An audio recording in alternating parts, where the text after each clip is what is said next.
Bismillahirrahmanirrahim. Assalamualaikum warahmatullahi wabarakatuh.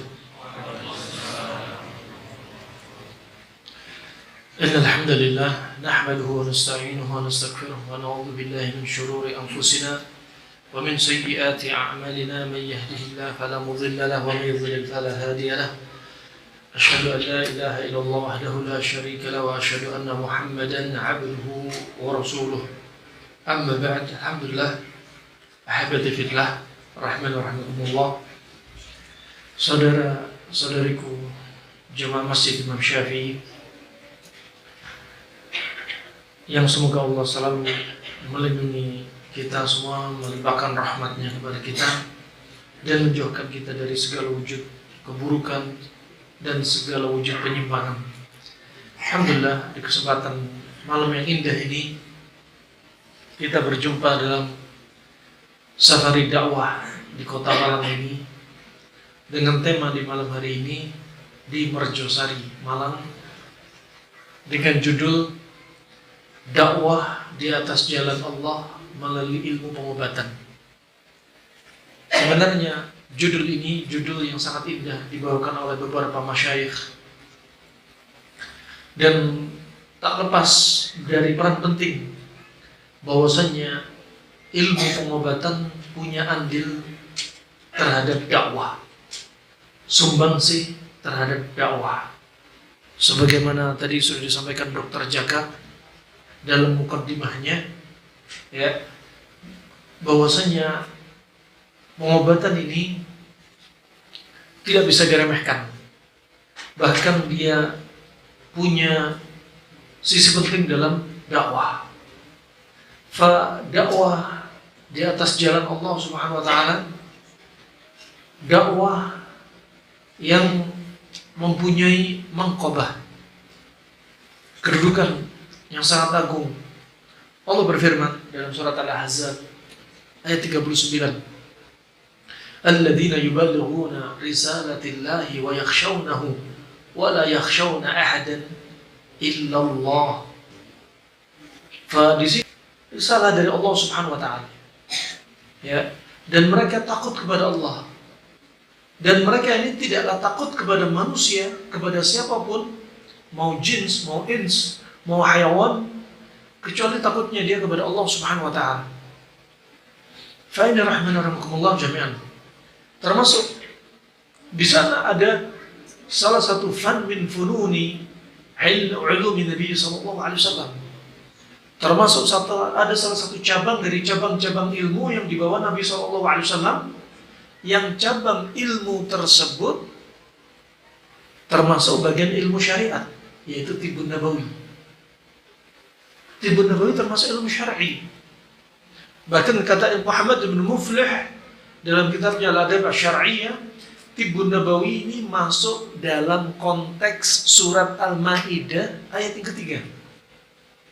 Al-yawma akmaltu lakum dinakum wa atmamtu alaikum ni'mati wa raditu lakum al-Islam madina. Berarti Tibbun Nabawi masuk dalam konteks ayat ini. Allah sempurnakan agama ini, dan termasuk ilmu terkait sehat sakit, pengobatan ada masuk dalam konteks ayat ini. Dan berarti orang menuntut ilmu Tibbun Nabawi juga masuk dalam konteks hadis Nabi SAW.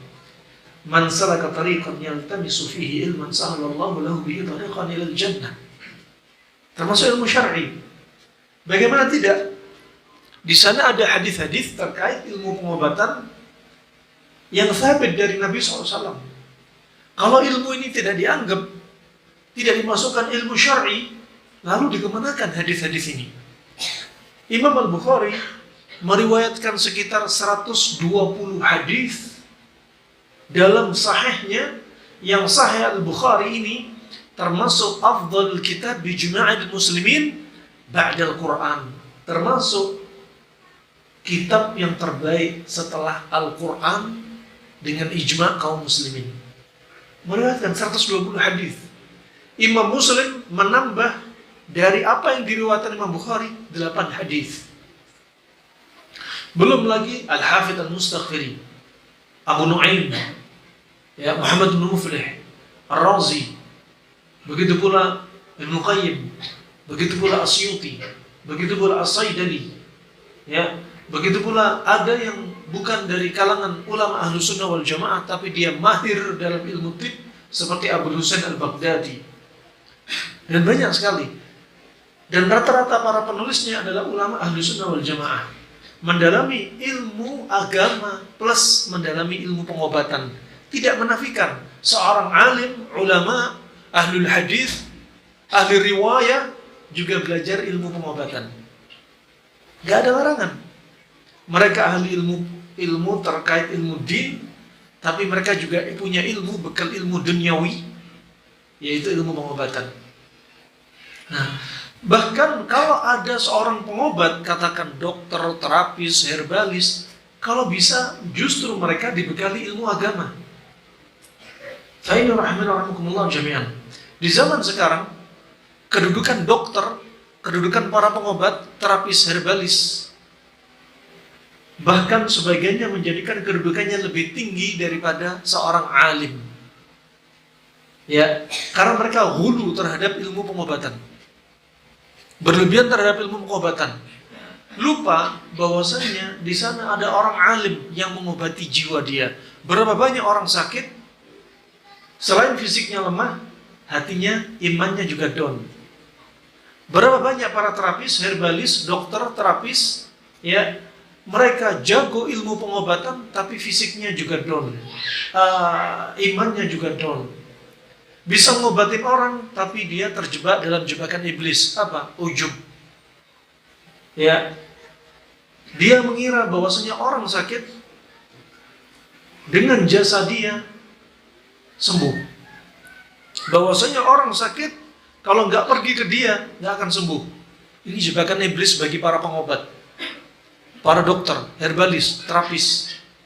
Terkadang mereka menyombongkan keterampilan mereka untuk mendiagnosa penyakit, keterampilan mereka untuk meracik obat, tapi mereka lupa bahwasanya kesembuhan atas izin Allah Subhanahu wa taala.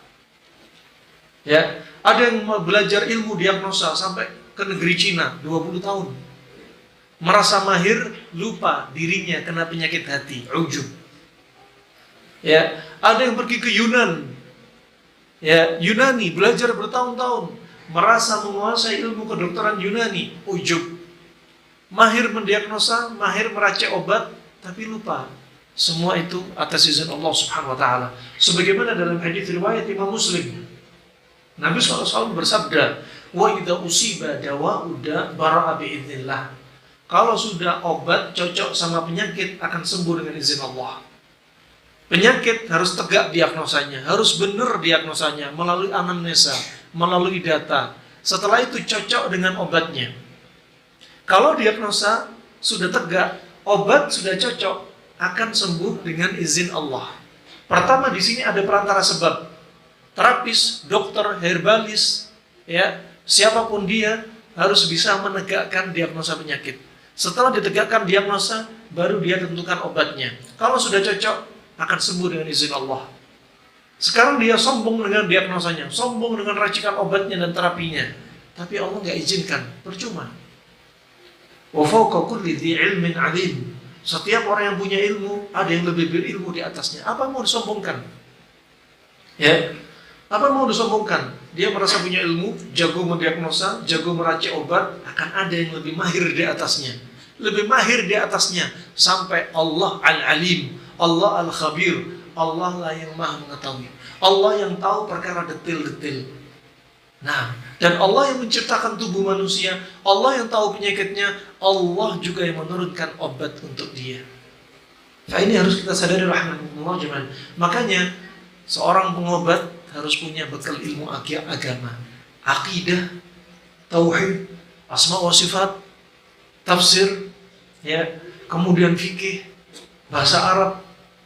Jangan kalah, ya, jangan hanya mengedepankan ilmu pengobatan, tapi lupa dengan ilmu agama. Sehingga apa? Dia terjatuh dalam jebakan-jebakan iblis dalam ilmu pengobatan. Yang pasiennya tawakalnya lemah, bersandar kepada dokter, bersandar kepada para pengobat, terapis, herbalis. Bersandar harusnya kepada Allah Subhanahu wa taala. Yang dokternya Ya, akhirnya terjebak dengan jebakan iblis, dengan pujian pasien yang mengeluh-elukan dia. Kalau nggak diobati dokter ini, terapis ini, herbalis ini, nggak akan sembuh. Nggak kena penyakit hati. Ya, padahal namanya kita berobat itu dibutuhkan tawakal. Dan ketika bertawakal harus memenuhi 3 syarat. Syarat tawakal yang pertama, i'timad Allah. Sadarin ini hati kepada Allah, jangan kepada terapis, herbalis, dokter, akupunkturis, siapapun juga, jangan. Sandarkan hati pada Allah. Kedua, syaratnya tawakal, al-iman bi asma'ihi wa sifatih. Beriman dengan nama Allah dan sifatnya. Ya, Allah turunkan penyakit, Allah turunkan obat, dan Allah itu asyafi. Makanya Nabi Ibrahim alaihissalam sebagaimana disebutkan Allah Subhanahu wa taala, "Idza maridtu fahuwa yashfin." Kalau aku sakit, dialah Allah yang menyembuhkanku. Bukan dialah dokter yang menyembuhkanku, dialah terapis yang menyembuhkanku, dialah herbalis yang menyembuhkanku. Mereka bukan penyembuh, mereka hanya perantara untuk ngobatin, untuk mendapatkan kesembuhan dari Allah Subhanahu wa taala. Fa inna rahmanallahi jami'an. Ma'azallahu bi'adil anzalahu syifaan alimahu man alimahu jahilahu man jahilah. Riwayat Imam Ahmad. Allah gak akan turunkan penyakit kecuali Allah turunkan obatnya. Tahulah orang yang tahu dan bodohlah orang yang bodoh. Kalau Anda ditanya sebagai seorang muslim, apakah HIV ada obatnya? Ada, katakan ada. Nabi sudah bersabda. Apakah hepatitis B ada obatnya? Ada. Apakah TBC ada obatnya? Ada. Nah, mau penyakit medis, non medis, fisik, psikis ada obatnya. Kronik, akut ada obatnya. Tetapi ada satu kondisi yang disebutkan oleh para ulama, la yurja bur'uh. Ada orang yang sakit jauh dari kesembuhan. Kenapa? Karena saking parahnya kadang. Nah, fa ini rahimahumullah jami'an. Allah Subhanahu wa taala juga berfirman dalam surat Yusuf ayat 108. Qul hadhihi sabili ad'u ila Allah ala basiratin ana wa man ittaba'ani. Ya. Katakan, wahai Muhammad, inilah jalanku. Karena banyak jalan-jalan. Banyak jalan-jalan. Ini jalannya Allah itu lurus. Yang ditempuh Nabi SAW lurus. Kiri kanan itu banyak jalan. Setiap jalan kiri kanannya ada setan yang mengajak untuk ke jalan-jalan tersebut. Fa ad'u ila Allah. Aku berdakwah di atas jalan Allah Subhanahu wa taala, ala basirah, di atas ilmu. Termasuk ilmu pengobatan itu ada 2. Ada ilmu pengobatan fitri, ada ilmu pengobatan nadhari. Ilmu pengobatan fitri, ilmu pengobatan yang Anda nggak harus belajar. Dengan fitrah Anda tahu. Obatnya haus apa? Minum, nggak perlu belajar. Obatnya lapar, makan. Obatnya gatal, paling enak. Nah, obatnya gatal digaruk. Nah, fa ini obat yang nggak perlu belajar. Adapun di sana ada obat yang perlu belajar. Belajar mendiagnosa, menentukan obat, mengkombinasi obatnya, mengetahui pantangannya. Ini perlu belajar. Ya, fa termasuk ketika ada seseorang sok jadi tabib, sok jadi pengobat, padahal dia nggak pernah belajar. Nabi sudah mengancam, menyampaikan hadis untuk mereka ini, wasiat untuk mereka, man tatabbaba wa lam yu'lam minhu at-tib qabla dzalik fa huwa dhamin. Barang siapa sok praktek ilmu pengobatan, padahal dia nggak belajar, nggak pernah punya riwayat belajar sebelumnya, kalau ada malpraktek, dia sebagai penjamin. Nah, hal ini menunjukkan apa? Termasuk ilmu pengobatan pun butuh ilmu, butuh apa? Basirah. Ya, butuh ilmu. Fa ini rahimani wa rahimakumullah jami'an. Fa contohnya ketika disebutkan alaikum bihadhil habati sauda fa innaha dawa min kulli da illa sam. Hendaknya Anda sering mengkonsumsi habatu sauda karena dia obat segala macam penyakit kecuali kematian. Dalam riwayat yang lainnya disebutkan illa sam wal haram. 2 penyakit yang nggak ada obatnya. Apa saja? Kematian, kedua penuaan. Nggak ada obatnya. Kalau sudah mati, mau dihidupin lagi, mau obat pakai apapun, nggak ada. Kalau sudah tua, tua ya tua. Paling kalau bikin resep-resep untuk awet, paling awet tua. Nah, subhanallah ada orang usia 65 tahun disuntik botox. Ya, biar awet muda. Jadi usia 25 tahun. Iya, mukanya doang kayak 25 tahun. Pembuluh darahnya sudah kaku. Pembuluh darahnya udah sempit. Sarafnya sudah tua. Ya. Kemudian jantungnya sudah mulai menciut. Sebagiannya bengkak. Ya. Kemudian limpanya mengkerut. Pankreasnya mengkerut, livernya mengkerut. Nggak bisa ditipu, tua ya tua. Hanya buang-buang harta aja. Mau resep tua, halal. Anda pakai resep tua. Mau pakai suntik botox, serum malam, ya, sunblock, ya, kemudian krim malam, krim siang, silakan, nggak masalah. Ya, tapi jangan berlebih-lebihan. Kalau berlebihan masuk dalam apa? Tabdzir. Mubadzir, mau ngapain? Tua ya tua. Justru Anda, wahai kaum wanita, hanya mendolimi suami Anda. Karena di balik istri glowing ada suami gulung guming. Alhamdulillah jemaah, nih dua penyakit gak ada obatnya, tua dan mati. Tua dan mati gak ada obatnya. Dan mayoritas penyakit dari sisi medis itu kalau faktor dari luar, dari sekian banyak faktor dari luar, ranking satunya adalah makanan dan minuman. Itu penyebab dia sakit. Faktor dari dalam, dari sekian faktor genetik dan sebagainya, terbesarnya adalah psikis. Contoh, ada orang kena kanker. Kanker mayoritas 90% karena makanan. Karena ada kanker kena radiasi, ada kanker karena jatuh, trauma. Pernah kami dapati bapak jatuh dari motor, retak di panggulnya, setelah itu kena kanker di panggulnya. Ada kanker yang mayoritas karena makanan. Dan kemudian kanker ada yang dari dalam karena psikis. Berapa banyak orang stres, tiba-tiba timbul benjolan-benjolan. Apalagi kalau karena makanan ditambah psikis, sudah jatuh ketimpa tangga. Datang ke dokter, Bu, ibu kena kanker miom, sudah metastase. Usia ibu sisa 6 bulan.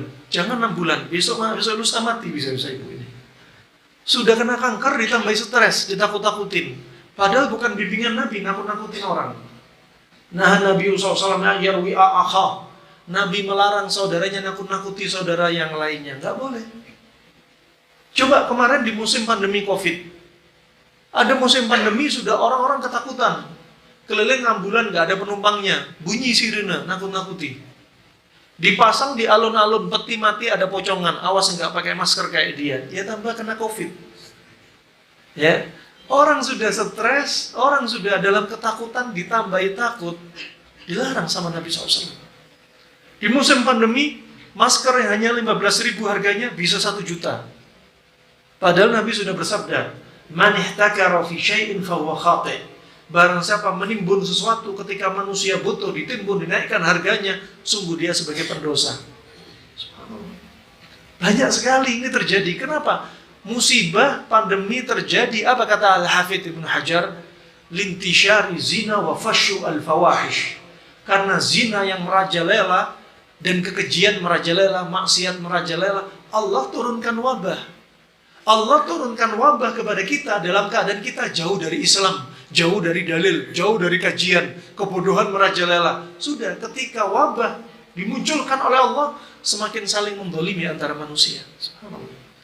Rahimahumullah.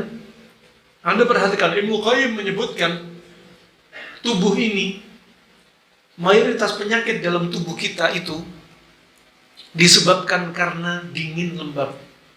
Ada satu hadis yang diriwayatkan oleh Asyuti dalam kitabnya Tibbun Nabawi, tapi hadis ini lemah, tapi maknanya disahihkan oleh ahli pengobat dari Yunan dan kedokteran Arab klasik. Maknanya dipakai, tapi sanadnya lemah. Apa bunyi lafadznya? Inna aktsara al-maradhi bisababi al-bard au at-tukham. Banyak sekali penyakit yang ditimbulkan karena dingin atau lembab. Ya, dingin atau lembab. Contoh pada kasus Covid. Kok banyak orang olahragawan tapi kena Covid? Kok ada orang sudah pakai masker 10 lapis masih kena COVID? Kok ada orang sudah isolasi mandiri di rumahnya 2 tahun masih kena COVID? Kok ada orang yang sudah mobilnya aja jaga jarak 10 meter masih kena COVID? Apa yang terjadi? Nah, ini salah satu sebab yang harusnya ditelaah. Dijadikan bahan materi oleh Kemenkes harusnya. Apa? Dalam teori klasik, dingin lembablah pada diri dia, saluran pernafasan atas dan bawahnya dia sifatnya dingin lembab, dan virus, bakteri menyukai media yang dingin lembab. Dari mana dingin lembab? Dari mulut kita. Mulut kita kemana? Perut kita. Perut kita lah yang membawa suasana pernafasan jadi dingin lembab. Kenapa ada orang kena COVID 1 hari langsung meninggal? Karena dingin lembabnya ekstrim. Virus dan bakteri ternyata berkolaborasi jadi satu menyerang seluruh tubuh dia, bukan hanya pernafasan. Karena dingin lembabnya ekstrim. Teori masuk akal. Fakata Ibnu Qayyim, untuk menghilangkan dingin lembab ini dengan cara di antara cara terbaiknya adalah dengan puasa. Anda perhatikan, selama 2 kali Ramadan di musim pandemi COVID, angka penderita COVID yang opname di rumah sakit turun drastis. Kenapa kita nggak tadabburi? Ya, sekali lagi, masker nggak jadi jaminan untuk kena COVID. Tak ada seorang pun yang menjadikan masker sebagai jaminan. Paling surat tanah. Alhamdulillah jaminan. Salah kalau ada orang mengatakan dipasang di jalan-jalan, ya banner-banner, pelang-pelang, awas yang nggak pakai masker akan didenda. Kurang. Harusnya ditambah, awas yang nggak pakai masker dan nggak tobat kepada Allah didenda, dipenjara sekalian. Kenapa? Penyebab wabah ini karena dosa kita juga. Nah, pakai masker, ya sekali lagi hanya mengurangi potensi tertularnya. Dia buka masker saat itu masuk rumah isolasi mandiri, ternyata virus masuk rumah nggak perlu ketok pintu. Lewat jendela, bawa pintu, kena juga. Kenapa? Diri kita lah yang menciptakan suasana dingin lembab. Dia masuk kapan saja. Itu harusnya jadi bahan tadabbur. Kalau sudah dingin lembab, hilangkan tubuh dari dingin lembab yang ditambah terus dari mulut kita. Dengan puasa, dengan apa caranya? Makanya obat yang viral pada waktu itu dari Tibbun Nabawi, Kustul Hindi. Jangan bilang obatnya COVID, Tibbun Nabawinya Kustul Hindi. Karena untuk mengatakan COVID, obatnya Kustul Hindi itu butuh dalil khusus. Nah, ini contoh rahimahullah jami'an. Faktor dari luar tadi makanan, faktor dari dalam adalah psikis.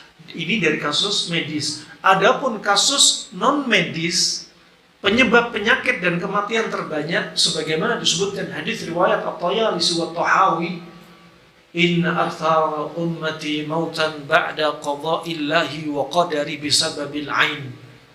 Sesungguhnya banyak sekali umatku yang wafat setelah qadha dan qadar dari Allah adalah karena mata jahat. Ini harus dipelajari juga oleh para dokter terapis herbalis. Karena ada penyakit non medis yang bikin orang banyak sakit dan banyak wafat gara-gara ain. Bahkan disebutkan Nabi, kalau orang sudah kena ain, dia ingin naik tempat tinggi, kemudian menjatuhkan dirinya, ingin bunuh diri coba. Gara-gara kena ain. Nah, rahimahullah jangan perlu tadabburi. Ya, kadang pernah kami dapati, ya, dokter mendapati anak demam tinggi, dikompres, disuntik, ya, sampai masuk ICU, demamnya nggak hilang-hilang. Kenapa? Karena penyakit ini nggak bisa pakai obat-obat medis. Pakainya harus pakai Tibbun Nabawi. Kalau dapat orang yang melemparkan ain mata jahat tadi, orangnya panggil, suruh wudhu, air wudhunya dimandiin. Itu jalan pintas menuju kesembuhan dari penyakit ain. Kalau nggak dapat pelakunya, berarti diruqyah sampai sembuh. Nah, ini caranya. Makanya disebutkan Ibnu Qayyim rahimahullah ta'ala, at-tibbun nabawi laisa kasairi tibb. Wa huwa mutqinun mutayaqqanun wa huwa qat'iyyun mutayaqqanun wa li'annahu yasduru min al-akhbar al-ilahi. Tibbun Nabawi yang sabit dari Nabi itu pengobatan yang pasti, meyakinkan. Kenapa? Sumbernya wahyu. Orang kena ain, misalkan sampai timbul demam, lumpuh. Sampai pernah kami dapati dari murid Syekh Muqbil rahimahullah ta'ala, ketika membacakan syair, Dia membacakan syair, merangkai syair bahasa Arabnya, mengambil dari Al-Quran, Al-Hadis, dirangkai tanpa melihat teks. 1000 orang menyaksikan. Dan ketika dalam pertengahan dia membaca teks, tiba-tiba nggak keluar suara. Ya, bisu seketika. Kemudian Syekh Muqbil menganjurkan apa? Tutup semua pintu. Pintunya banyak. Ini ribuan orang. Buka pintu, suruh keluar satu-satu dari beberapa pintu. Keluar nggak boleh langsung pergi. Keluar disuruh wudhu. Air wudhunya ditampung.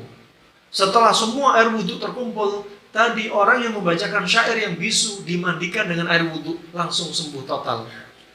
Ini nggak bisa diobati pakai dokter saraf, spesialis otak, mau bedah otak, ya. Pakai apa? Pakai cara ini yang disebut Nabi SAW. Fa'inna rahmani rahmakumullah jami'an. Maka apa? Ini dakwah ilallah min khilalit tib juga perlu. Dakwah di atas jalan Allah melalui ilmu pengobatan itu perlu. Ya. Fa rahmani rahmakumullah jami'an. Fa ilmu tib bukan sembarang atau bukan sekedar ilmu duniawi. Tapi ilmu duniawi yang dengan perantaranya ini Anda bisa mendapat pahala. Ya, baik tib am ataupun tib nabawi. Baik ilmu pengobatan apapun. Karena ilmu duniawi halal. Nabi pernah ditanya tentang perkara duniawi. Apa kata Nabi? Antum a'lam bi umuri dunyakum.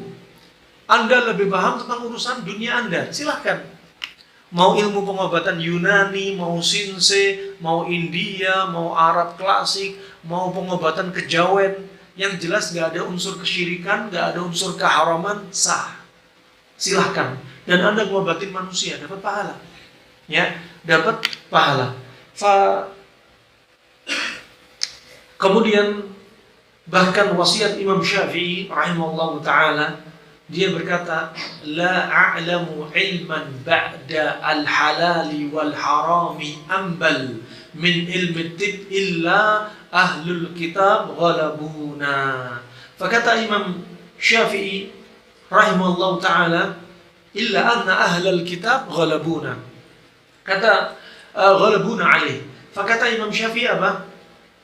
Aku tidak mengetahui ilmu setelah al-halal, setelah al-haram yang lebih mulia, setelah ilmu pengobatan. Ya, setelah itu ilmu pengobatan. Jadi ilmu halal haram dan yang lebih mulia setelah ilmu halal haram, maksudnya Imam Syafi'i adalah ilmu pengobatan. Tapi sangat disayangkan, anna ahlul kitab ghalabuna alaih. Sangat disayangkan ahlul kitab mengalahkan kita. Dari zaman Imam Syafi'i sampai detik ini. Kemarin musim pandemi Covid, ketika Anda sakit, kiblat Anda kemana? Padahal di sini kalau kita kuasai ilmu ini, sampai para ulama klasik mengatakan, seandainya manusia tahu konsep ilmu pengobatan seperti ini, niscaya al-mustashfayat wal-iyadat, niscaya rumah sakit dan klinik-klinik akan sepi dari orang sakit. Kenapa? Mayoritas penyebab penyakit makanan. Makanya bisnis yang jarang bangkrut adalah bisnis rumah sakit dan terapis, herbalis dan lain sebagainya. Kenapa? Karena semakin tinggi jenis makanan macam-macamnya, variasinya, olahan makanan, semakin banyak makanan, produk makanan yang muncul, maka yang namanya bisnis ngojar. Orang tahu bahwasanya penyebab penyakit kita makanan. Makanya Allah berfirman, berwasiat dalam surat Abasa ayat 24. Falyanzuril insanu ila ta'amih. Maka manusia, lihatlah makanan yang dia makan. Pantangan apa bukan? Tadabburi. Allah juga berfirman dalam surat Al-A'raf ayat 31. Wa kulu washrabu wa la tusrifu innahu la yuhibbul musrifin. Makan dan minumlah Anda, jangan berlebihan. Allah nggak suka dengan orang-orang yang berlebihan. Lihat, media maya ngajarin Anda apa? Pak, Bu, jangan banyak makan, tapi minumlah yang banyak. Cocok nggak sama ayat ini? Al-Quran udah ngajarin. Makan nggak boleh berlebihan, minum nggak boleh berlebihan. Gara-gara bimbingan yang nggak punya barometer, Anda nggak punya barometer, semua yang di medsos, semua ditelan mentah-mentah. Ya, Anda nggak punya konsep, akhirnya semua Anda ikuti. Makanya al-awam kal-hawam ta'ti bit-tawam. Orang awam yang nggak punya ilmu dalam hal ini, ya kita konteksnya ilmu pengobatan, ilmu kesehatan. Orang awam kalau ngomong ilmu kesehatan, nggak ada ilmunya, nggak ada landasannya, dia kalau ngomong nyebarin apa? Nyebarin racun. Coba, makan jangan berlebihan, minum jangan berlebihan. Lah kalau kita awam nggak punya ilmu, ngikutin medsos, makan sedikit, minumlah yang banyak. Salah. Kemana-mana bawa galon 2 liter. Kemana-mana bawa tas punggung isinya selang, banyak minum. Sambil goes minum, sambil lari minum. Ibnu Qayyim, Imam Syafi'i sudah nasihati. Sambil olahraga jangan minum. Habis olahraga jangan langsung minum. Habis hubungan intim jangan langsung minum. Ketika perut kosong jangan minum. Ketika selepas keluar dari kamar mandi jangan minum. Anda pasti bertanya-tanya, ada apa? Ternyata mereka para ulama nggak sembarang. Ini ulama dengan dekat taufik kepada Allah, dari Allah. Dekat taufik dari Allah. Mereka ini nggak nyembah berhala. Mereka orangnya taat. Mereka amanah, mereka bukan penyebar hoax. Mereka nggak sembarang nulis dalam bukunya. Mereka turun-temurun meneliti dari fakta empiris mereka. Kemudian mereka diantaranya apa? Nggak pernah makan yang haram, jauh dari yang haram. Mereka nggak berzina, nggak bermaksiat. Mereka menundukkan pandangan mata. Mereka nulis buku ini biar sampai kepada kita dengan amanah yang mereka bukukan. Nggak sembarangan. Wah, sekarang orang subhanallah, kami baru sampaikan teori mereka. Langsung setiap kami ada video pendek langsung dibantah. Mana bukti ilmiahnya? Ya. Silakan Anda teliti bukti ilmiahnya. Mereka contoh ucapan mereka, jangan langsung makan setelah minum. Ini nggak ada dalam hadis Nabi, nggak ada dalam ayat. Tapi para ulama mentadaburi, untuk apa Allah ciptakan lambung? Kenapa lambung bentuknya seperti huruf J? Kenapa lambung itu nanti turun ke bawah ke miring kanan? Kenapa lambung Allah ciptakan 3 lapis? Kenapa lambung ada enzim-enzimnya? Kenapa ketika ada makanan turun dengan enzimnya menjadi cairan kimusat? Kata Ibnu Qayyim rahimahullah ta'ala. Kenapa ada pintu lambung? Mereka telaah, nggak sembarangan mereka menyebutkan. Makanan dimasukkan di dalam perut, dihancurin dulu sama enzim ini. Kalau makanan belum hancur, 2/3 hancur, 1/3 hancur, 1/4 hancur, 1/3 hancur, Anda langsung minum, ini pencernaan mekanik, lambung pencernaan kimiawi. Anda langsung minum, sudah ngunyah, nggak halus, di lambung belum halus langsung minum. Apa yang terjadi? Makanan yang belum hancur akan berdesakan di pintu lambung, famul mi'dah. Kemudian apa yang terjadi? Akan menyebabkan alkoholanj. Ini ulama tahun 700 Hijriah yang bicara. Ya. Padahal belum ada ilmu-ilmu semacam kita zaman sekarang, seperti ilmu apa?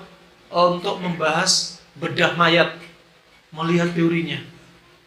Mereka hanya mengumpulkan dari sebelumnya teruji coba. Dan subhanallah, makanan kalau langsung didorong tapi belum hancur akan berjubel di famul mi'dah, sphincter pylori. Kemudian apa yang terjadi? Akan mengalami alkoholanj. Kalau bahasa medis sekarang, kolik abdomen, nyeri perut yang sangat hebat.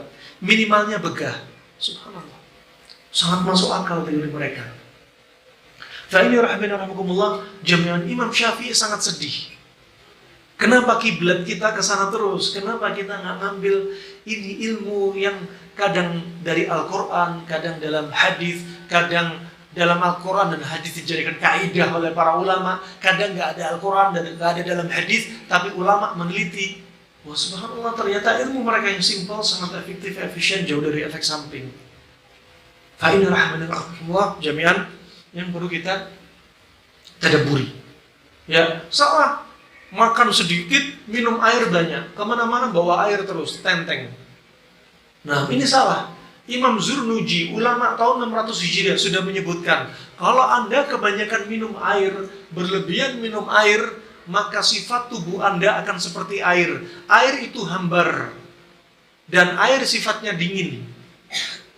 Ya, makanya tadi disebutkan, jangan minum air ketika perut kosong, jangan minum air selepas olahraga, jangan minum air selepas hubungan intim, jangan minum air setelah bangun tidur, jangan, maksudnya air dingin, bukan air nabit kurma. Ya, jangan minum air selepas keluar dari kamar mandi. Ya, disebutin. Coba Anda perhatikan setelah adzan berkumandang ketika kita puasa dan kita buka, apakah Nabi menganjurkan minum air apa makan kurma rutop? Kurma rutop, bukan minum air, padahal kita haus. Kenapa? Ternyata ketika perut kosong yang terbaik untuk liver dan limpa adalah yang manis-manis. Nabi ketika sahur seringnya sahur air apa sahur dimulai dengan kurma? Kurma. Walaupun nggak disebutkan detailnya, ya. Tapi apa? Nggak bisa kita nisbatkan murni langsung dengan kurma, ya. Ibnu Qayyim menyebut riwayat Abu Dawud dari Anas bin Malik, Nabi SAW bersabda, "Ni'ma suhurul mu'min at-tamr." Senikmat-nikmat sahurnya seorang mukmin adalah kurma. Kalau puasa, Nabi juga pernah puasa bukan kurma, yang lainnya. Tidak menafikan demikian. Tapi yang terbaik adalah kurma ketika perut kosong. Karena bagus untuk liver dan limpa. Kemudian ketika makan di pagi hari, ada hadis Nabi riwayat Imam Bukhari, riwayat Imam Muslim juga. Man istabaha sab'ata maratin ajwa lam yadurruhu fi dzalikal yawm as-sihr wal sum. Barang siapa di pagi hari tasabbaha, di sini diartikan oleh Al-Hafidz Ibnu Hajar, yaitu fi awalil bukrah, makan ketika awal pagi dengan 7 butir kurma ajwa. Ya, kalau ada, kalau mampu beli. Ya, kalau nggak mampu beli ya kurma biasa, tak masalah. Tapi yang mempunyai efek penangkal sihir, penangkal racun, kurma ajwa dikhususkan oleh para ulama. Ya, subhanallah, ada yang mengatakan selain kurma ajwa juga bisa. Tapi sebagian mengatakan ini khusus kurma ajwa. Ya, dan di situ ketika perut kosong. Ya, kalau nggak lagi puasa, makan pagi keutamaan kurma ajwa. Kulayyaum, setiap hari. Kemudian ketika bayi baru lahir, dikasih air susu ibu, air putih atau ditahnik dengan kurma, tahnik dengan kurma. Subhanallah. Ya, sampai kata Syekh Ibnu Utsaimin rahimahullah taala, kalau ada bayi baru lahir, langsung disusu, nggak ada lagi manis. Sampai kata Imam Ahmad, kalau nggak ada kurma, bisa dengan madu. Kalau nggak ada madu, bisa tebu, posbu sukar. Lalu terus kalau air susu, memangnya kenapa nggak manis? Air susu dingin, dari mana untuk bilang air susu dingin? Siapa yang bilang asin? Ini alasan Syekh Ibnu Utsaimin. Makanya dipilih kurma. Kalau sudah terlanjur susu, nggak ada lagi sunahnya tahnik. Apalagi anak 1 tahun baru ditahnik. Apalagi anak 10 tahun baru ditahnik. Ya. Nah, ini rahmatullah. Kita lanjutkan setelah adzan insyaallah. Barakallahu fikum.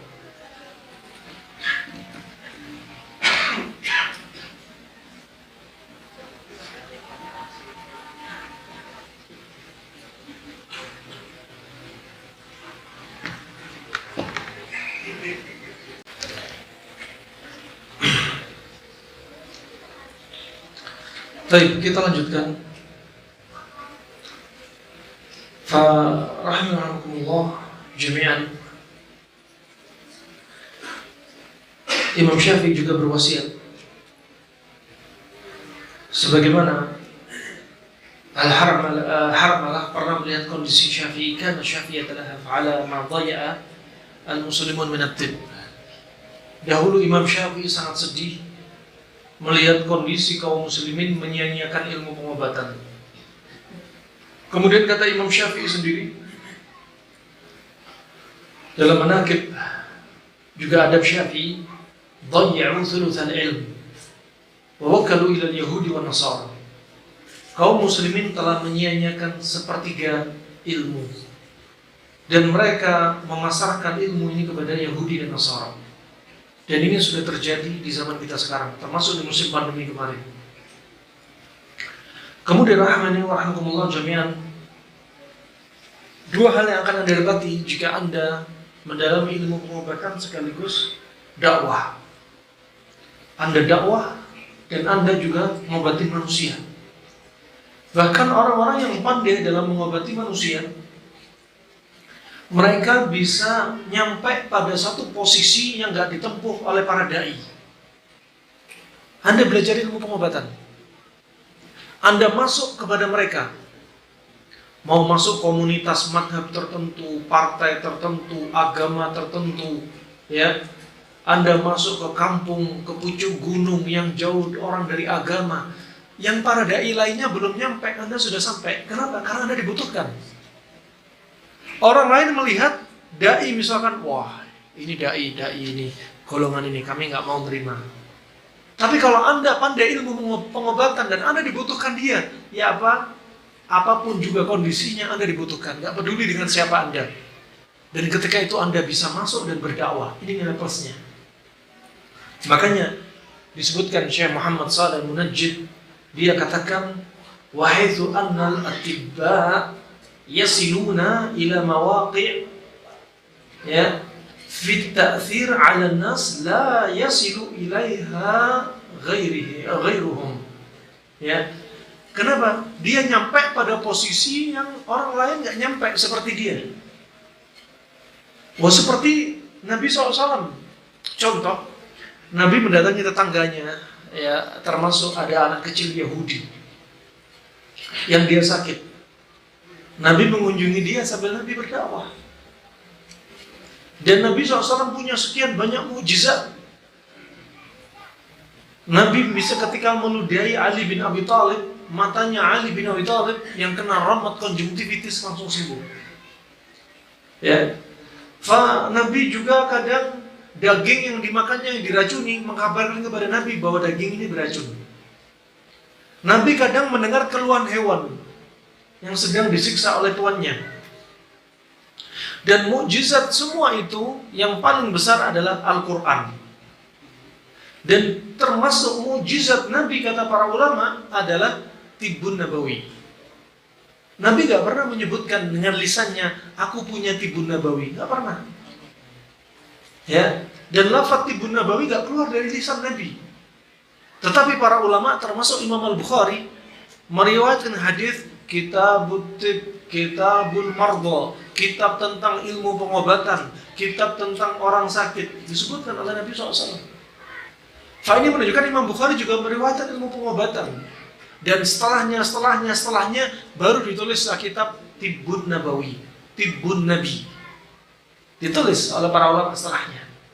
Ketika dikumpulkan sampai di zaman Imam Suyuti, kurun ke-9, beliau meninggal pada tahun 911 Hijriah, dan beliaulah orang yang paling lengkap mengumpulkan kitab-kitab orang di masa silam dari Imam Bukhari sampai zamannya Imam Suyuti. Fa'ini rahmani wa rahmakumullah jami'an. Maka peran Anda, andil Anda, baik Anda sebagai dokter, ada yang perawat, ada yang bidan, ada yang terapis, akupunkturis, terapi biomekanik, herbalis, siapapun Anda, ambil ilmu agama. Kenapa? Karena ketika ada orang sakit, dia sedang down fisiknya, down imannya, down mentalnya.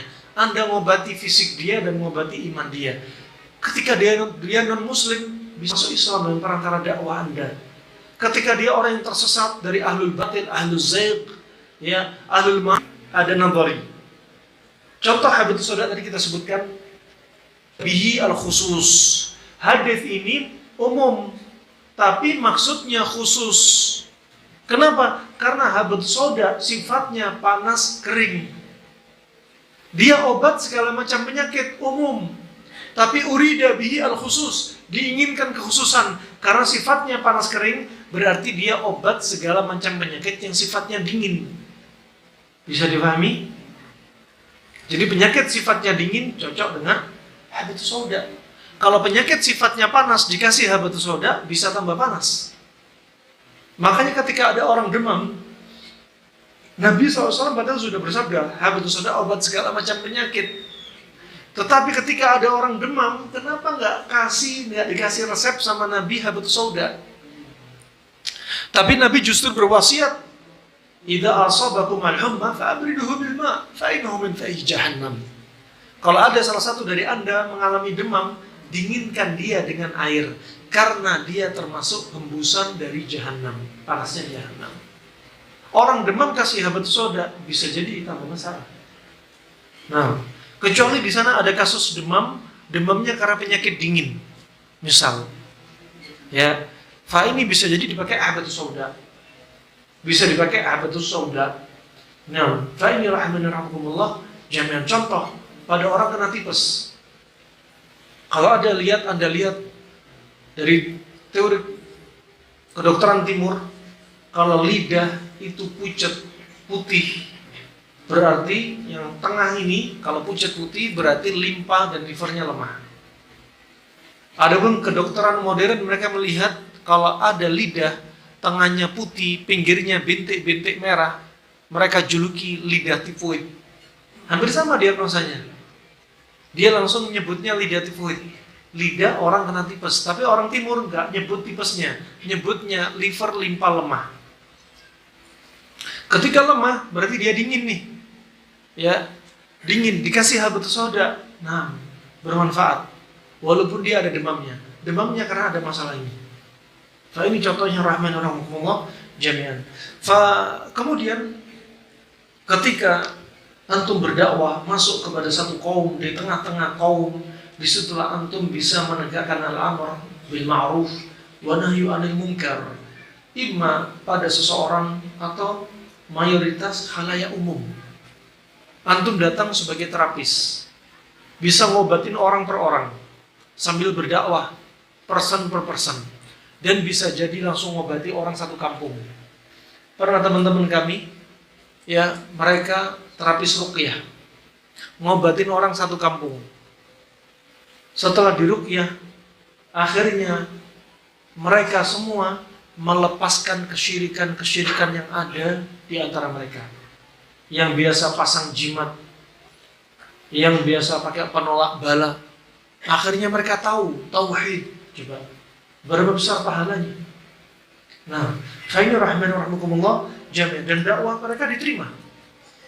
Akhirnya sama mereka bilang, Ustaz, tolong dakwahi kami. Padahal mereka orang-orang yang sebelumnya alergi dengan dakwah tauhid. Akhirnya apa? Mereka terbuka dan tahu ini dakwah apa? Alal haq. Dakwah alal haq. Fa ini rahimahumullah jami'an. Sebagaimana maklum, ya, bahwasanya profesi sebagai terapis, pengobat, dokter itu termasuk profesi yang bergengsi. Ya, profesi yang cukup dipandang oleh manusia, urusan agama atau nasihat terkait urusan kesehatan. Sangat cocok dengan kita buat judul apa? Dakwah ilallah min khilalid tib. Dakwah di atas jalan Allah melalui ilmu pengobatan. Melalui ilmu pengobatan. Nah, kemudian rahmatullah jami'an, ilmu pengobatan ini harus betul-betul dikuasai. Dan sebagaimana yang paling disukai Nabi SAW, disebutkan bahwasanya Nabi suka apa? Kalau idza amila amalan yutqinu. Kalau melakukan satu amalan, Nabi itu memutkinkan, betul-betul dikuasai. Sama termasuk ilmu pengobatan, jangan tanggung-tanggung, kuasai ilmu pengobatan ini. Biar apa? Enggak terjadi malpraktek. Ya. Bahkan menjadikan apa? Perantara kesembuhan penyakit, dengan izin Allah dia sembuh, dan jadinya lapangan apa? Amal jariah bagi Anda. Pertama dia sakit, lumpuh, ada yang kena kanker, ada yang nggak punya anak, ya, ada yang subhanallah nggak bisa jalan ke masjid. Anda terapi, yang nggak punya anak jadi punya anak, masya Allah. Jadi amal jariah nggak? Kemudian yang tadinya lumpuh, ada terapi, bisa ke masjid, bisa haji, bisa umrah, bisa silaturahmi, jadi amal jariah nggak? Jadi amal jariah. Ya, tapi kalau Anda ilmunya tanggung-tanggung, belajar tanggung-tanggung, terjadi malpraktek, bahkan bisa jadi qatl syibhul amd, bisa membunuh pasien, ya, walaupun nggak sengaja, tapi apa? Hampir menyerupai sengaja. Kenapa? Ilmunya pas-pasan, tapi maksain diri. Makanya Allah Subhanahu wa taala berfirman, "Wa man ahyaha faka'annama ahyan nasa jami'an." Ini pahalanya besar. Antum ngopeni ngerawat satu orang, ya, sehingga roh dia jadi baik, dia jadi sehat. Seperti apa? Seolah apa? Membantu banyak manusia. Nah, seperti ngidupin apa? Orang banyak. Sebaliknya, kalau nyelakakan satu orang, al-aks bil aks, mafhum mukhalafah dari ayat ini. Nah, ini keutamaan bagi mereka yang apa? Menguasai ilmu pengobatan, Ini rahimani wa rahmakumullah jami'an yang perlu kita tadabburi. Kemudian terakhir kita ingin tulis di papan tulis ringkasan dari apa yang sudah kami sampaikan, sehingga jadi bekal Anda untuk berdakwah. Ya.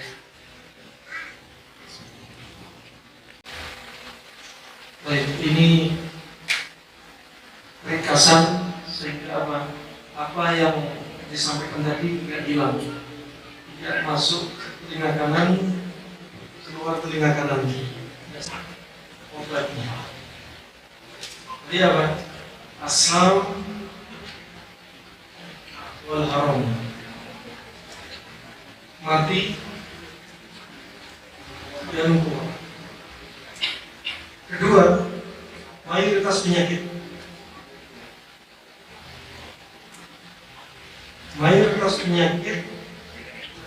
Tadi ada dua, dari sisi medis, penyakit dan apa? Penyebab kematian.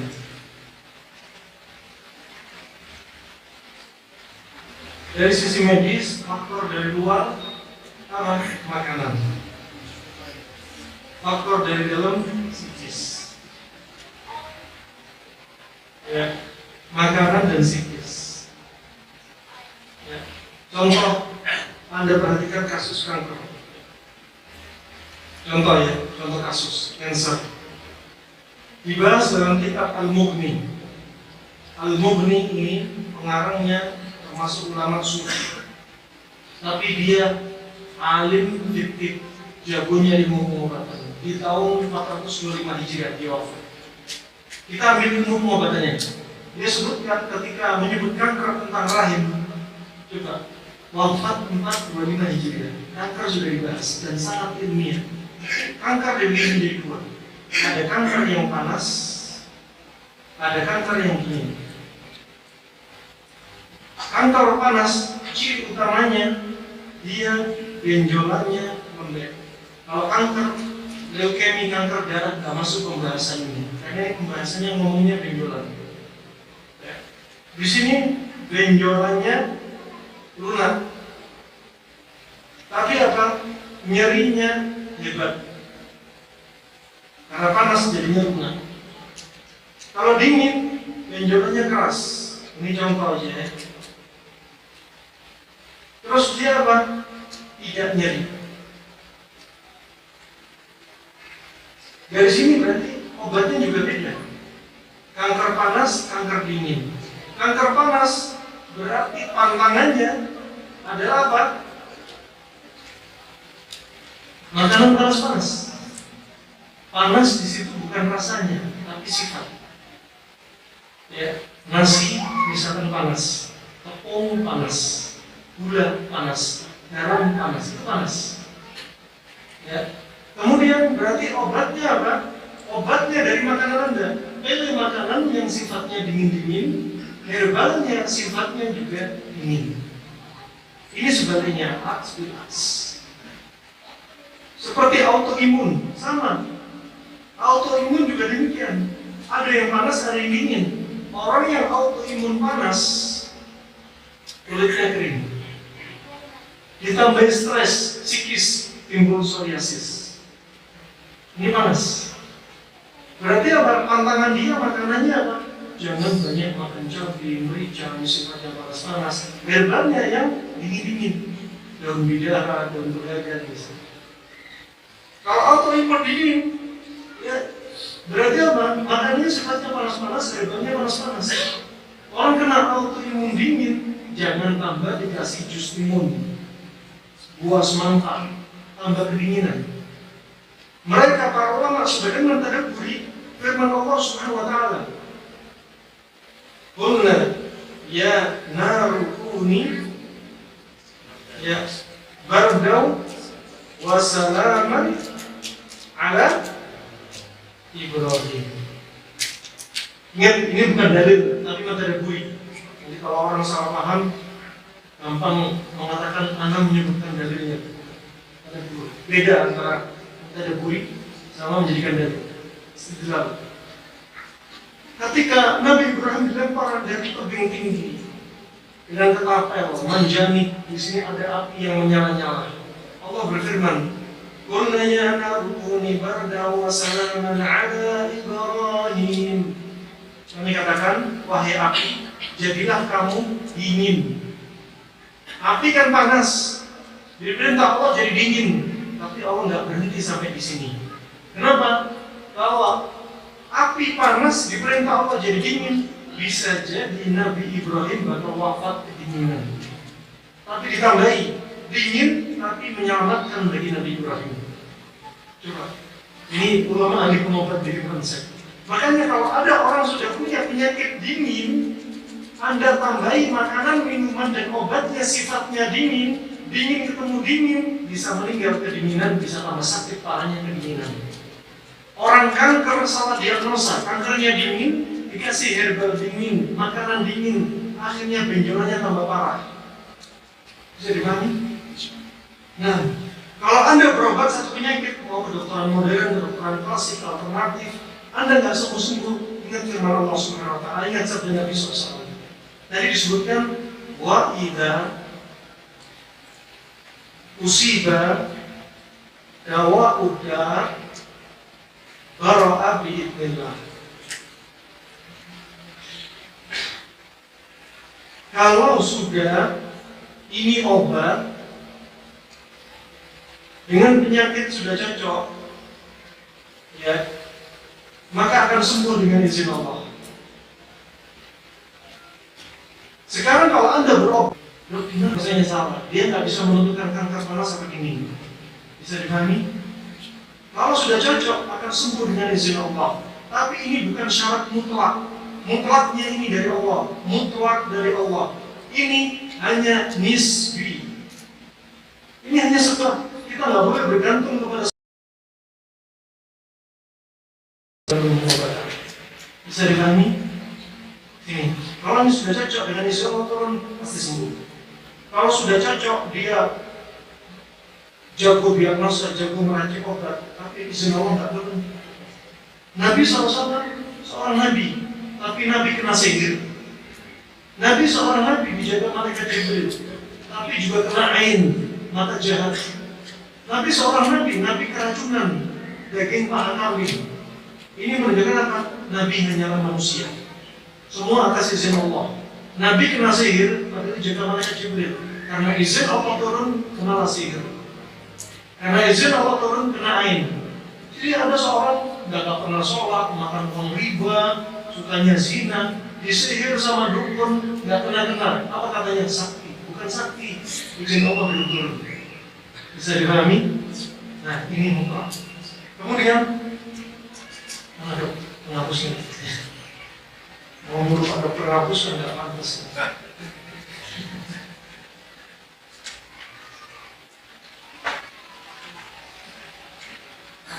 Sudah selesai saat ini termasuk konsepnya, ya.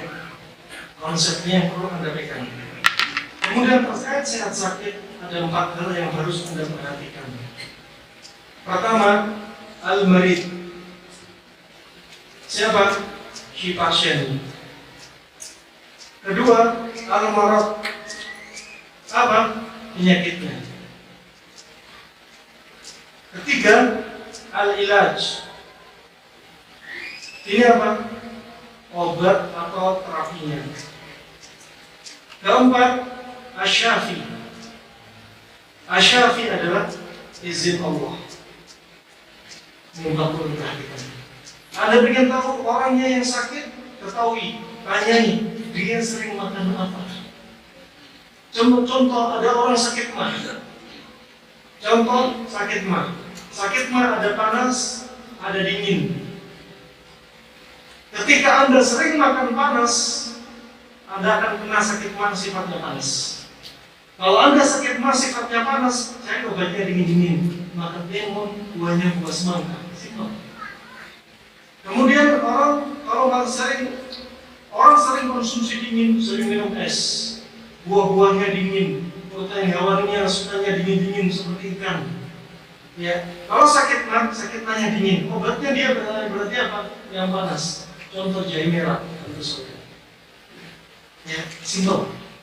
Ya, ini subhanallah gampang sekali untuk diaplikasikan oleh siapapun. Ya. Kemudian yang berikutnya, Anda ketahui penyakitnya. Anda lihat penyakitnya dari sisi medis apa non medis. Ada sebagian kanker kami dapati, orang kena kanker payudara, stadium 4, sudah metastase, tapi nggak ada anemia. Ternyata ujung-ujungnya kena sihir. Setelah kita ruqyah, baru dia apa? Ternyata memang dia kena sihir. Ya, dia ada sihirnya. Nah, alhasil perlu ditegakkan diagnosisnya apa? Medis apa non medis? Jenis penyakitnya. Kemudian obatnya, tentukan terapinya, obatnya, pantangannya, dan sebagainya.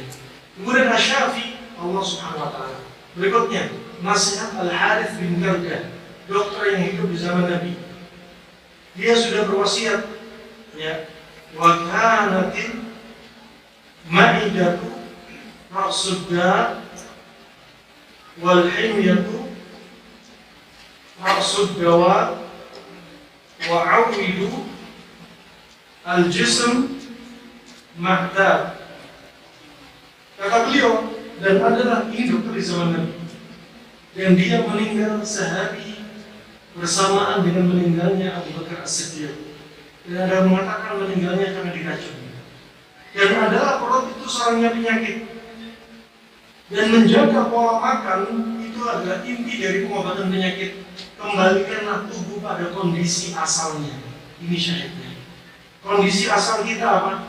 Sehat, seimbang, normal. Makanya kesehatan Anda akan dimintai tanggung jawab oleh Allah. Dan kemudian hari Anda akan ditanyai tentang kenikmatan, termasuk nikmat sehat. Dalam hadis yang sahih Nabi bersabda, nanti di yaumul qiyamah kita juga akan ditanya, alam nusih alaka jisman, bukankah telah kujadikan bagi tubuh Anda kesehatan? Nanti akan ditanya kalau kita sakit. Ingat, kita sakit jangan salahkan takdir Allah. Allah berfirman, ma asabaka min hasanatin famin Allah, wa ma asabaka min sayyi'atin famin nafsik. Itu Allah mengajarkan adab untuk kita. Kalau Anda merasakan nikmat dari Allah, nisbatkan kepada Allah. Kalau Anda dapat musibah, dapat penyakit, nisbatkan karena diri Anda sendiri. Bisa dipahami? Termasuk sakitnya Anda, jangan salahkan takdir Allah. Nabi 3 hari sebelum wafatnya sudah berwasiat, la yamutanna ahadukum illa wa huwa yuhsinu dzanna bi rabbih. Janganlah salah seorang dari Anda wafat kecuali apa? Selalu berbaik sangka kepada Allah. Anda sakit dari ringannya, palu kadas urat sampai stroke, kanker, semua karena makanan. Sampai kutu rambut, semua karena makanan.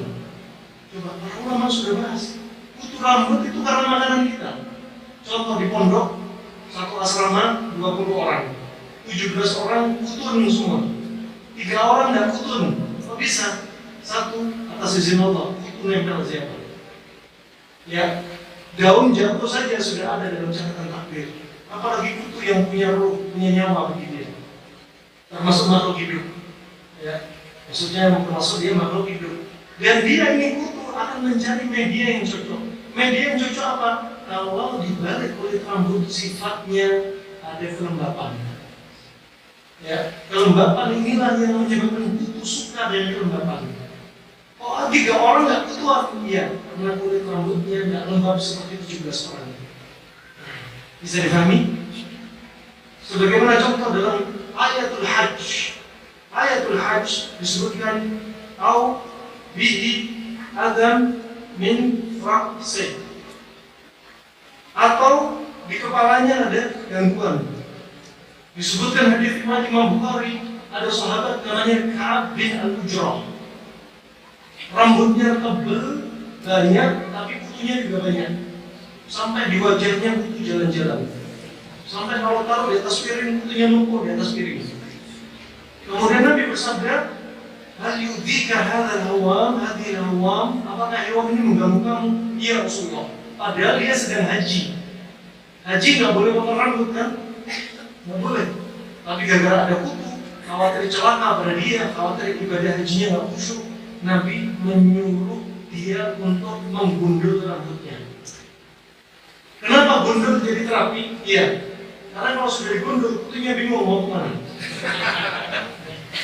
Yang kedua, ketika gundul, pori-pori kulit kepala terbuka. Saat itu uap panasnya akan hilang. Ayat dan hadis saling menopang. Jadi penyakit paling ringan sampai berat, kembalinya seringnya 90% makanan. Kemudian lihat, kita asal dengan sehat walafiat. Ya, ini contohnya apa? Makan panas dingin seimbang, tidur juga seimbang, olahraga seimbang. Ini dia lifestyle-nya bagus. Kemudian ketika dia sering makan panas ketemu panas, psikisnya juga bermasalah, panas numpuk di sini, timbullah penyakit sifatnya panas. Kalau ada penyakit sifat panas, makanan dan herbalnya sifatnya yang dingin-dingin. Makanya disebutkan kembalikanlah tubuh pada kondisi asalnya. Dengan dingin untuk panas, jadilah pada kondisi asal. Bisa dipahami? Kalau Anda sering ketemu dingin, maka akan muncul penyakit sifatnya dingin. Anda perlu makanan dan obat sifatnya panas, biar kembali ke asal. Orang kena COVID, katakan COVID di sini.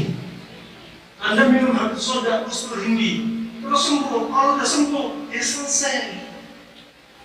Berhenti sudah. Orang salah paham atau was-was. Selama musim pandemi 2 tahun minum habatus sauda. Benar apa salah? Nggak cocok sama konsep ini. Dia sudah kena COVID misalkan, minum usul ini habatus sauda, sembuh. Ya sudah, hentikan usul ini. Tapi karena dia masih ada di musim pandemi, dia was-was, minum terus habatus sauda, usul ini. Akhirnya tubuh dia akan bersifat panas. Seperti habatus sauda dan usul ini. Sifatnya usul ini sudah panas kering. Akhirnya kulitnya kering, hati pecah-pecah, tenggorokan kering, air mata kering, timbul batu ginjal, usus juga demikian, terjadi konstipasi. Kenapa? Kalau sudah titik sembuh, titik nol, udah nggak usah minum herbal lagi. Herbal, obat kimia, obat tradisional, obat apapun juga terapi dihentikan kalau sudah sembuh. Nggak perlu was-was minum terus-menerus. Bisa dipahami? Ini konsepnya, ya. Jadi apa yang kami sampaikan tadi sebenarnya rangkuman dari apa? Rangkuman dari apa yang ada di pohon tulis ini. Nah, masih banyak lagi sebenarnya yang mau kita sampaikan, ya. Terus kalau penyakit non medis mayoritasnya tadi apa? Adalah ain atau mata jahat yang banyak menyebabkan manusia terbunuh. Mereka celaka sampai kata ibu. Jadi yang kena ain bukan hanya makhluk hidup, benda mati juga bisa kena ain. Ya, benda mati juga bisa kena ain. Nah, wallahu a'lam bishawab. Seperti itu saja. Ya. Mungkin ada pertanyaan? Apa? Pak dokternya jadi moderator.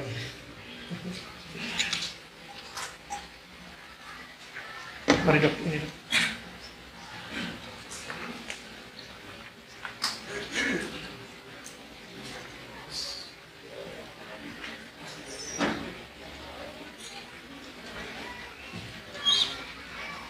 Yang tulis pertanyaan, nanti sambil tunggu pertanyaan yang tepat, mungkin ada pertanyaan langsung.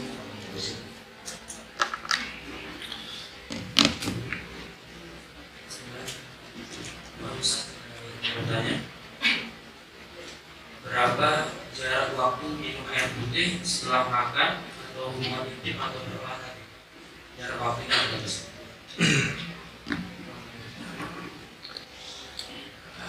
Berapa jaraknya minum air? Pertama, ini nggak dijelaskan dalam Al-Quran atau Sunnah, tetapi sebagai bahan tadabbur saja.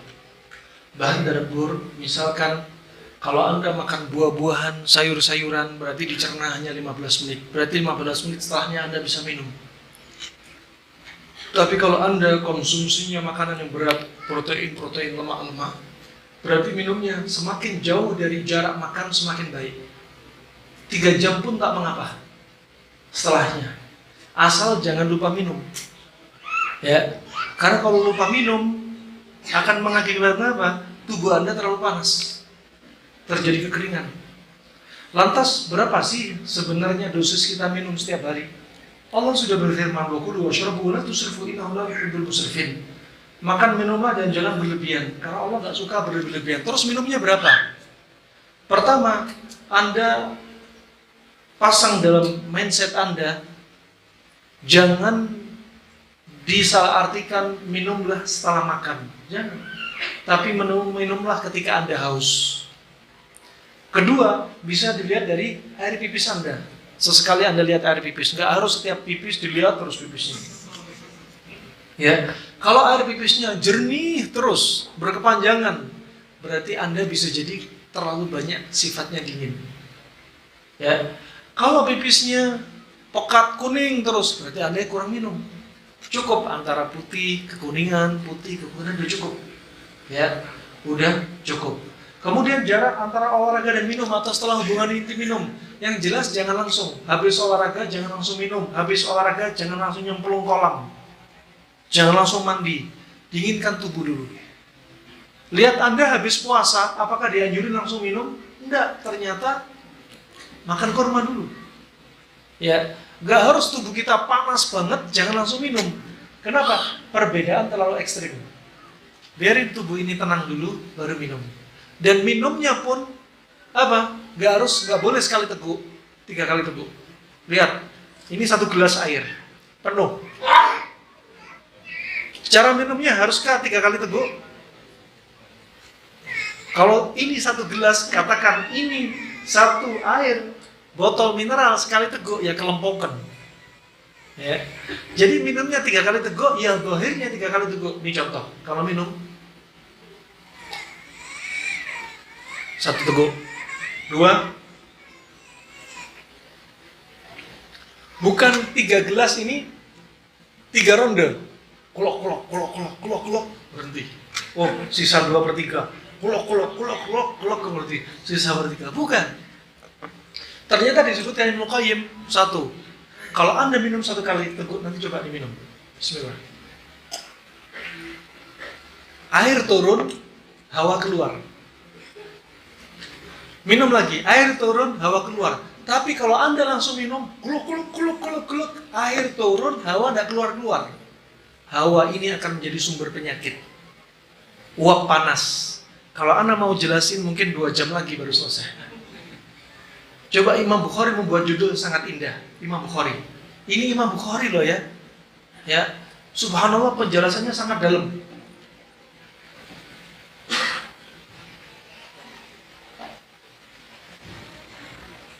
Imam Bukhari membuat judul, satu aja yang saya bahas, karena kalau Anda bahas panjang-panjang nanti akan jadi pertemuan tersendiri. Imam Bukhari membuat judul dalam Sahih Bukhari, Babu Fadli Man Yusra Minar Rih. Bab keutamaan orang yang kena ayam, epilepsi, kejam, karena apa? Karena angin. Ada yang nggak bisa jelaskan kena kejam karena angin? Itu bisa jelaskan nggak? Ada angin dari gunung, kejam-kejam, epilepsi. Masuk akal nggak? Coba aku bisa jelasin. Imam Bukhari membuat judul ini menunjukkan fakihnya dia. Apa yang diumumkan dari hadis Nabi? Bab kena ayam, kejam, epilepsi gara-gara angin. Ada yang bisa jelasin nggak? Di sini angin ini dari mana? Di perut.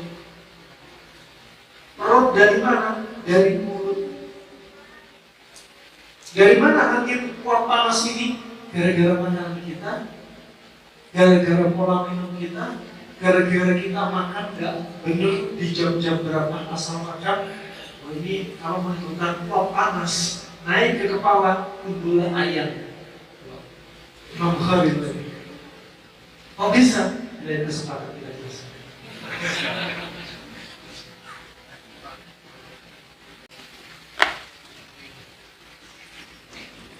Terwakili nggak? Atau ada pertanyaan yang belum Anda jawab?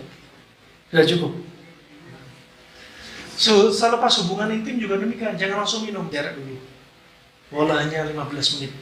Ya, biar tubuh. Oleh Ustaz, yang ingin kita tanyakan, mungkin biar semua juga bisa merasakan manfaatnya. Bagaimana cara mudahnya kita mengetahui bahwasanya penyakit itu panas atau dingin, dan juga cara mudah untuk mengetahui makanan-makanan atau obat-obat yang bersifat panas atau dingin, sehingga kita tidak menghafalkan beberapa jenis makanan apa, tapi ciri-cirinya yang mudah itu bagaimana gitu, biar kita bisa lebih mudah untuk mengetahui jenis penyakit panas dingin atau obatnya panas dingin. Nah, paling bagus memang Anda memegang konsep tanpa harus menghafalkan. Capek ngafalin, mending ngafalin Al-Quran daripada ngafalin panas dingin. Kalau kebanyakan panas dingin akan menimbulkan efek samping. Apa efek sampingnya? Meriang, merindukan kasih sayang. Nah, subhanallah, Anda perhatikan ya. Pertama, kalau dari makanan yang sifatnya panas, contoh karbo-karbuan, makanan-makanan yang gampang difermentasi, ya. Kemudian juga gula, garam, ini semua sifatnya panas, ya. Tepung-tepungan sifatnya panas. Kemudian kalau dari protein hewani, semua protein hewani panas, kecuali putihnya telur. Ikan segar, bukan ikan asin, bukan abon ikan, bukan seafood. Kemudian sapi dewasa. Ya, kalau anak sapi sifatnya panas. Jadi tiga yang kita sebutkan ini sifatnya dingin, yang lainnya sifatnya panas. Kemudian dari buah-buahan yang sifatnya manis pekat sifatnya panas. Kurma, durian, ini sifatnya panas, yang memberikan efek panas pada tubuh. Nangka panas, ya. Kemudian sayur-sayuran yang warnanya gelap lebih condong ke panas. Ya, seperti apa? Kangkung, bayam, kemudian daun singkong, kemudian terong sifatnya panas. Kemudian dari rempah, dari tanaman-tanaman seperti untuk yang kita konsumsi dari minuman seperti jahe. Jahe sifatnya panas, ya. Kayu manis, kemudian juga cabai, ya, merica, ini sifatnya panas. Anda bisa mudah menentukan. Kemudian berikutnya dari penyakit, sesuatu yang berlebihan pada tubuh sifatnya panas. Kolesterol, asam, ya, ini semua rata-rata sifatnya panas. Yang menunjukkan defisiensi sifatnya dingin, ya, anemia, hipoglikemi, ya, hipotensi, ya. Kemudian juga tubuhnya juga mengalami dingin. Ini sifatnya dingin, ya. Untuk lain-lainnya bisa disimak di link YouTube kami, Abdurrahman Denny Official. Jangan lupa like and subscribe. Saat anak saya usia 10 tahun, kulit dan rambutnya ada ketumbi. Tiap diobati dikasih minyak zaitun hilang, tapi nanti tumbuh lagi kalau tidak diobati. Ya, berarti perbaiki pola makannya. Ya, juga ketumbi, kutu rambut juga kembali terkait dengan makanan. Ya. Wallahu a'lam bishawab. Keputihan juga demikian karena makanan. Baik, ada yang lainnya? Cukup? Fadhal. Saya pernah mendengar bahwasanya kalau kita, terima kasih, kalau kita kena perasihan demam, untuk diobati itu mandi besar sebelum subuh. Apa itu? Terima kasih. Kenapa? Demam? Ya. Mandi besar sebelum sholat. Apa itu? Nah, tadi disebutkan hadis Nabi SAW, "Idza asabakum al-hamma fa'briduhu bil-ma' fa innahu min fahi jahannam."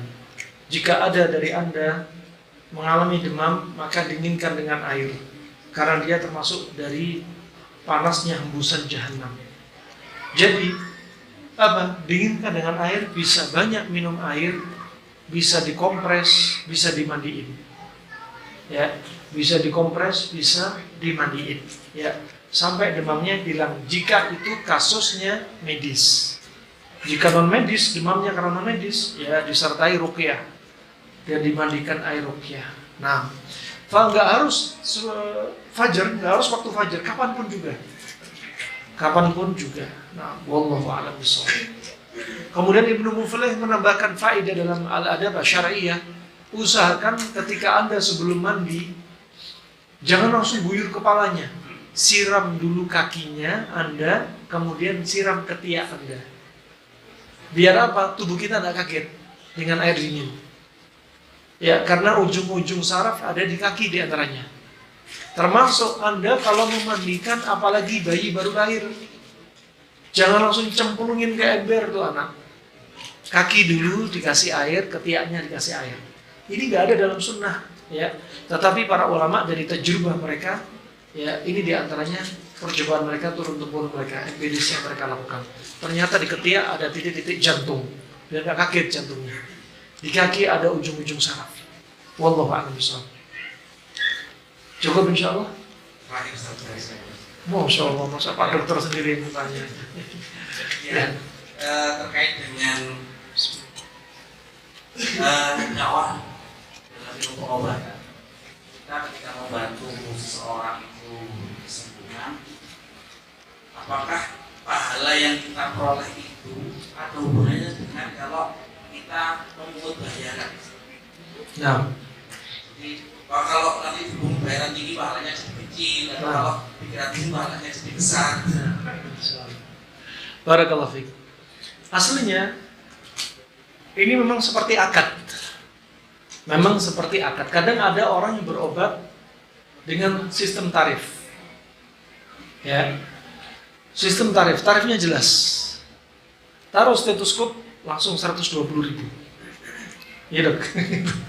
Kemudian kasih obat lain lagi. Itu memang sudah akad tarif. Tapi sekali lagi, ya makanya jadikan niat Anda bukan murni dunia.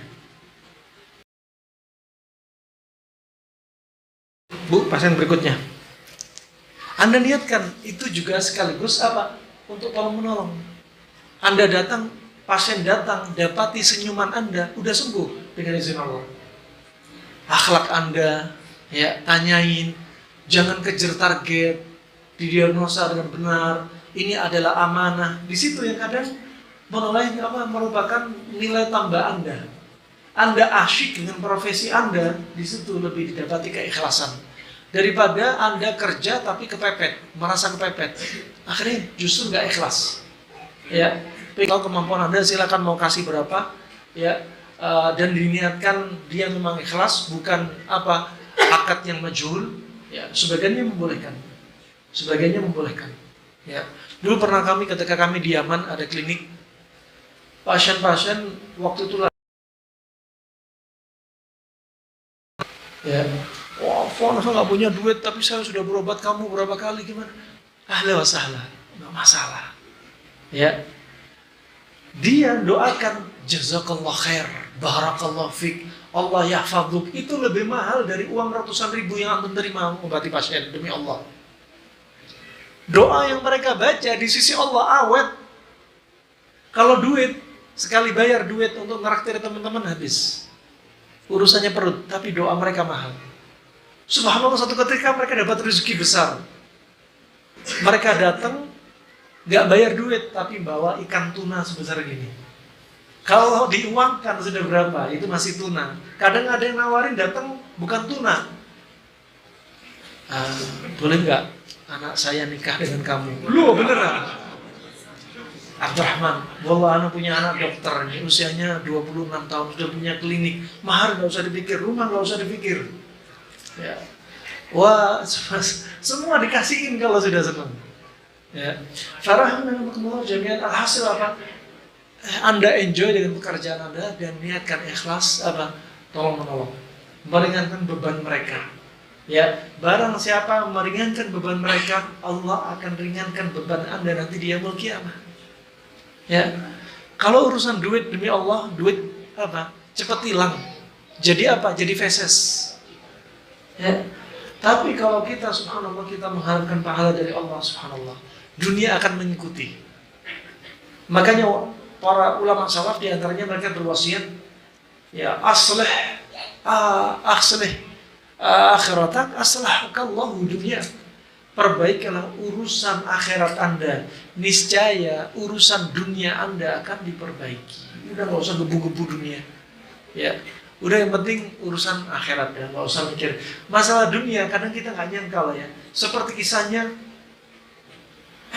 Kharijah bin Salt dalam hadits riwayat Abi Daud disahkan Syalbani juga Syaukani dalam Nailul Autar. Pamannya dia masuk Islam di hadapan Nabi.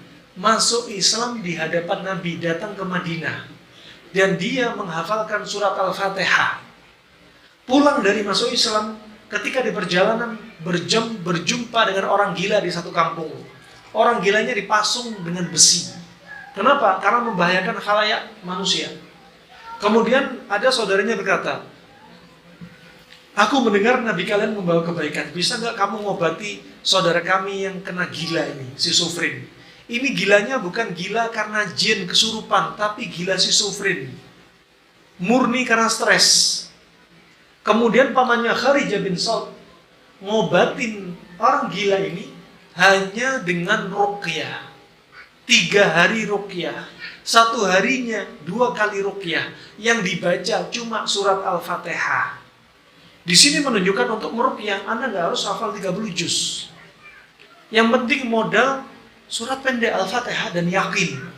Kalau Anda ragu, percuma, nggak usah terapi sekalian. Harus yakin. Tapi juga penting tajwidnya, ya, walaupun nggak hafal 30 juz. Karena ada subhanallah, ada teman kita nguruqyah, ya, ruqyah tapi dia tajwidnya nggak becus. Nguruqyah orang yang kena sihir, kena jin. Terus apa kata jinnya? Pak, tajwidnya salah, Pak. Namanya penting belajar tajwid.